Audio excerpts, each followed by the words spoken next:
آپ یہ دیکھیں کہ مسجد میں جھاڑو صحیح کر کے کون دیتا ہے، توجہ صحیح کر کے کون کرتا ہے؟ اللہ ہمیں سمجھنے کی توفیق عطا فرمائے۔ پھر آگے آیت نمبر 59 میں اللہ کریم نے فرمایا کہ غیب کی کنجیاں اسی کے پاس ہیں اور اس کے سوا اس کا کوئی جاننے والا نہیں ہے، اور خشکی اور سمندر میں اور وہ درخت سے گرنے والے ہر پتے کو بھی جانتا ہے، اور زمین کی تاریکیوں میں ہر دانے کو بھی جانتا ہے۔ تار اور خشک ہر چیز لوح محفوظ پہ اس نے لکھ دی ہے۔ اور آیت نمبر 60 میں فرمایا نیند اور بیداری کے تسلسل کے جاری رہنے اور میعاد مقرر پر مرنے اور اللہ کی طرف لوٹنے کے بیان کو یہاں بیان کر کے بھی اللہ نے اپنی قدرت کی علامات کو بیان فرمایا۔ اب یہاں کچھ لوگ فٹافٹ مانا کر دیتے ہیں کہ دیکھو جی اللہ نے خود ہی کہہ دیا نا کوئی غیب نہیں جانتا۔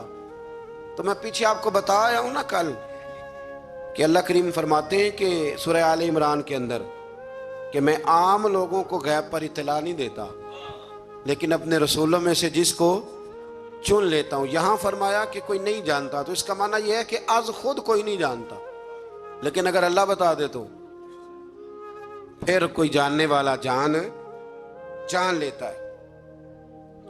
آیت نمبر 61 میں فرمایا کہ اللہ تعالیٰ اپنے بندوں پر غالب ہے اور ان پر نگرانی کرنے والے فرشتے بھیجتا ہے، اور جب کسی کی موت کا وقت آ جائے تو فرشتے کسی کوتاہی کے بغیر اس کی روح قبض کر لیتے۔ وقت آ جائے تو فرشتے کسی کا انتظار، ہم البتہ فرشتے کے آنے کا انتظار کرتے رہتے ہیں، لیکن فرشتہ انتظار نہیں کرتا، جب آتا ہے تو پھر لے کے جاتا ہے۔ آیت نمبر 68 میں گمراہ کن عقائد کے حامل لوگوں کی صحبت سے بچنے کا حکم ہے کہ جن کے عقیدے برے ہوں ان کے پاس نہ بیٹھو، ان کے قریب نہ جاؤ۔ حضرت عبداللہ ابن عمر رضی اللہ تعالیٰ عنہ کو بتایا گیا تھا کہ یہ شخص جو ہے یہ تقدیر کا صرف منکر ہے، خیر شر والی تقدیر کا یہ منکر ہے، باقی ساری چیزوں کو مانتا ہے۔ تو جناب عبداللہ ابن عمر نے فرمایا یہ تو سلام لینے کے قابل بھی نہیں۔ ہم اس شخص کے ساتھ اٹھے بیٹھیں گے جو دین کی ہر بات کو مانے، ہر جوز کو مانے، جو مصطفیٰ کریم علیہ السلام کی ذات کو بھی مانے اور میرے نبی کی شان کو بھی مانے، حضور کی صفات کو بھی مانے۔ ایسے تھوڑی بات ہے کہ وہ چند باتوں کا ذکر کرے اور باقی سب چیزوں کو وہ چھوڑ جائے۔ آیت نمبر 74 سے لے کر 81 تک اللہ تعالیٰ نے حضرت ابراہیم علیہ السلام کا ذکر فرمایا ہے۔ بڑے پیارے ہیں یہ نبی اللہ کو، حضرت ابراہیم کا ذکر فرمایا، اور اللہ نے فرمایا ابراہیم کو یقین کامل عطا کرنے کے لیے ہم نے انہیں آسمانوں اور زمینوں کی بادشاہی دکھائی، یعنی کائنات کے نظام کے اسرار اور حکمتیں بتائیں، اور حضرت ابراہیم نے مظاہر پرست قوموں کو حکمت کے ساتھ اصلاح کرنے اور مظاہر کائنات کے فانی ہونے اور اللہ کی توحید کے دلائل سے ثابت کرنے کے لیے پھر یہ طریقہ اختیار کیا کہ رات کی تاریکی چھا گئی تو انہوں نے ایک روشن ستارے کو دیکھا اور دیکھ کے فرمانے لگے یہ میرا رب ہے۔ پھر جب وہ ڈوب گیا تو فرمانے لگے میں ڈوبنے والوں کو پسند نہیں کرتا۔ بڑا جملہ ہے یہ اللہ کے نبی کا، اور قرآن نے بیان فرمایا میں ڈوبنے والوں کو پسند، جس کا رب بھی ڈوب گیا وہ خود بچے گا۔ پھر فرماتے ہیں کہ پھر جگمگاتے ہوئے چاند کو دیکھا تو کہا کیا یہ میرا رب ہے؟ لیکن جب وہ بھی ڈوب گیا تو ابراہیم علیہ السلام نے فرمایا اگر میرا رب مجھے ہدایت نہ دیتا تو میں گمراہوں میں سے ہو جاؤں گا۔ پھر سورج کو چمکتے ہوئے دیکھا تو کہا کیا یہ میرا رب ہے؟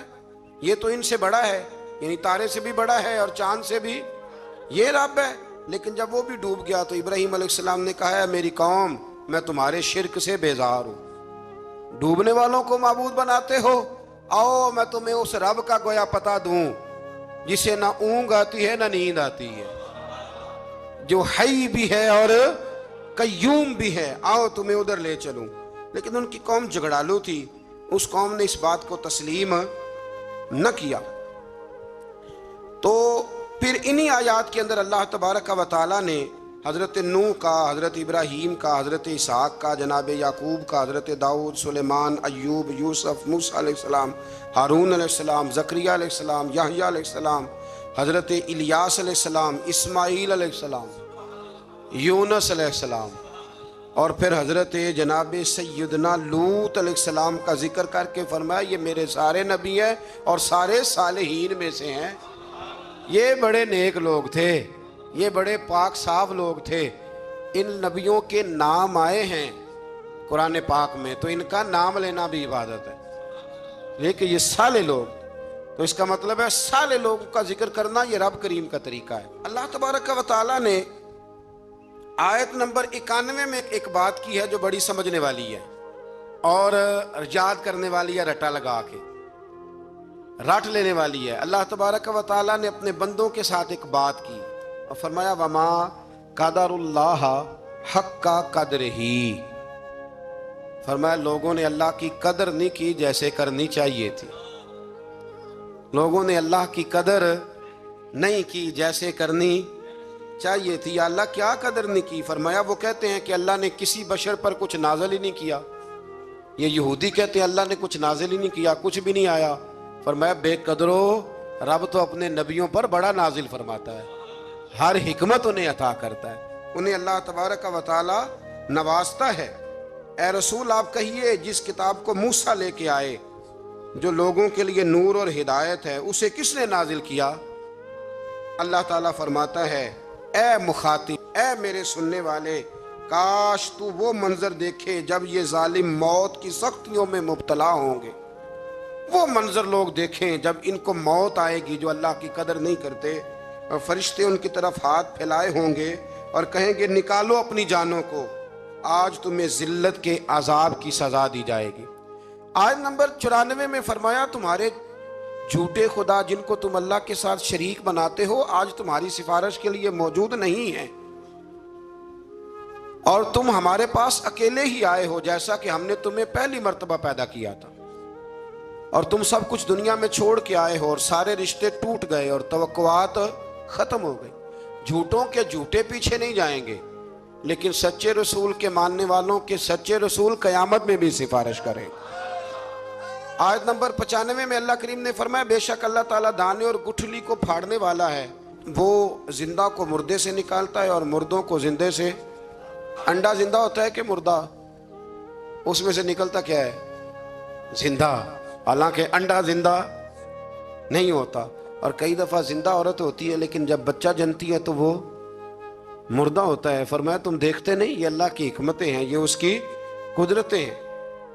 آیت نمبر 98 میں پھر اللہ کریم نے ایک بار اس بات کو بیان فرمایا کہ ہم نے تمہیں ایک جان سے پیدا کیا ہے، ایک جان سے تمہیں پیدا کیا. آیت نمبر 100 میں فرمایا کہ مشرکوں نے جنات کو جو اللہ کی مخلوق ہے اللہ کا شریک ٹھہرایا ہے اور اس کی طرف بیٹے اور بیٹیوں کی نسبت کی ہے، حالانکہ وہ اس سے پاک ہے. وہ آسمانوں اور زمینوں کا بنانے والا ہے. بیوی اور اولاد کی نسبت سے اللہ پاک ہے. لم یلد ولم یولد ولم یکن لہ کفوا احد. ہم جب پڑھتے تھے نا تو ایک بزرگ تشریف لائے ملتان شریف سے، تو ایک اسٹوڈنٹ کو کھڑے ہو کے کہنے لگے بتا اللہ کی تعریف کر، اللہ کون ہے؟ کہنے لگا اللہ ایک ہے. حالانکہ یہ بھی اس کی تعریف ہے کہ اللہ وحدہ لا شریک، یہ بھی تعریف ہے، لیکن وہ بچوں کو سمجھانے کے لیے فرمانے لگے حضرت جبریل کتنے ہیں؟ کہنے لگے ایک. تو فرمانے لگے یہ تم نے کیا تعریف کی؟ اللہ ایک ہے. کہا جناب آپ نے تو کمال کر دی، پھر آپ ہی بتائیں. تو فرمانے لگے میری سمجھ میں اللہ کی ساری شانیں ہیں، یہ بھی اس کی شان ہے، قدرت کاملہ ہے کہ وہ وحدہ لا شریک ہے. لیکن فرماتے ہیں اصل بات یہ ہے کہ وَلَمْ يَكُنْ لَهُ كُفُوًا أَحَدٌ. فرمایا جس طرح کا وہ ہے اس طرح کا کوئی ہے ہی نہیں. اس کا ہمسر کوئی ہو سکتا؟ جو وہ ہے وہ کوئی اور ہے ہی نہیں، ہو ہی نہیں سکتا. اللہ اکبر. آیت نمبر 104 سے 107 میں فرمایا تمہارے پاس روشن دلائل آ گئے ہیں، اگر کوئی اس کی روشنی میں چلے گا تو اسے فائدہ ہوگا، اور اگر کوئی گمراہی اختیار کرے گا تو اس کا اپنا نقصان ہے، اور اگر کوئی شرک کرے گا تو اس کے لیے ملول نہ ہو. آپ صرف وحی الہی کی پیروی کریں. آخر میں آیت نمبر 108 اور پارہ بھی تقریباً ختم ہونے کو، آیت نمبر 108 میں نے ایک قانون اللہ تعالیٰ نے بیان فرمایا ہے، وہ بڑا سمجھنے والا ہے. میں مبلغین کو، واعظین کو اور جو طالب علم بچے ہیں ان سب کی بھی توجہ کراؤں گا کہ وہ اس بات پر ضرور غور کریں کہ اللہ تبارک و تعالیٰ نے یہاں ہمیں کیا نصیحت فرمائی ہے. بڑی قیمتی بات ہے، اس کو ضرور سنیے گا. ارشاد فرمایا جا رہا ہے کہ تم نہ ان لوگوں کو برا نہ کہو جن کو مشرک اللہ کے علاوہ پوجتے ہیں، تم انہیں برا، بتوں کو برا نہ کہو۔ اور رب کریم نے فرمایا جب تم ان کے بتوں کو برا کہو گے تو ایسا نہ ہو کہ وہ زیادتی اور ظلم کی وجہ سے معاذ اللہ رب کریم کے بارے میں کوئی بے ادبی کر دے۔ ان کے جھوٹے خداؤں کو تم برا کہو گے تو ہو سکتا ہے وہ تمہارے سچے کو برا کہیں۔ تو فرمایا تم اس طرح کرو کہ تم تبلیغ ضرور کرو، بات ضرور کرو، لیکن ان کو برا نہ کہو۔ آج رویہ یہ بن گیا ہے، گالی کی زبان اس لیے عام ہوئی ہے کہ لوگ جب کسی کے بزرگ کے بارے میں کوئی ایسا لفظ کہتے ہیں تو پھر بھی وہ جواب میں خاموش نہیں رہتا۔ اس لیے ہم کہتے ہیں کہ اس سٹیج پر سنجیدہ بات ہونی چاہیے۔ آپ اپنی رائے جب پیش کریں تو دلائل کے ساتھ پیش کریں۔ ہمارے زمانے میں طریقہ لوگوں کا یہ ہے کہ لوگ آواز اونچی کرتے ہیں، دلائل مضبوط نہیں کرتے۔ میرا مشورہ یہ ہے، میں اپنے دائرے کے طالب علموں کو کہا کرتا ہوں کہ آوازیں اونچی نہ کرو، دلائل مضبوط کرو۔ دلیل ہو مضبوط تو آواز نیچی بھی ہو تو بات دور تک جاتی ہے، اور بیچ میں کچھ بھی نہ ہو اور بندہ اتنا زور لگائے کہ سپیکر ہی پھٹ جائے تو اس کا کوئی مطلب نہیں ہے۔ تو آپ جب بھی بات کریں گے مہذب انداز میں کریں گے۔ اس لیے امت مسلمہ یہ نہیں کہتی کہ نبی پاک علیہ السلام کی ناموس کی صرف بات ہے، امت مسلمہ یہ کہتی ہے کہ ہم کسی بھی مذہب کے کسی بھی پیشوا اور مقتدا کو برا نہیں کہتے۔ اگر کسی کا نظریہ باطل ہے تو دلائل کے ساتھ اس کا رد ضرور کیا جائے گا، لیکن اسے برا نہیں کہا جائے گا۔ ہمارے ہاں لوگ پھبتیاں کستے ہیں، مذاق اڑاتے ہیں دوسروں کا۔ سنجیدہ ہونا چاہیے۔ آپ سنجیدہ بات کریں گے تو سنجیدگی پھیل جائے گی، اور اگر ہم غیر مہذب انداز اختیار کریں گے تو پھر معاشرے میں جذباتی لوگ پیدا ہوں گے۔ اللہ تعالی ہمیں سمجھنے کی توفیق عطا فرمائے۔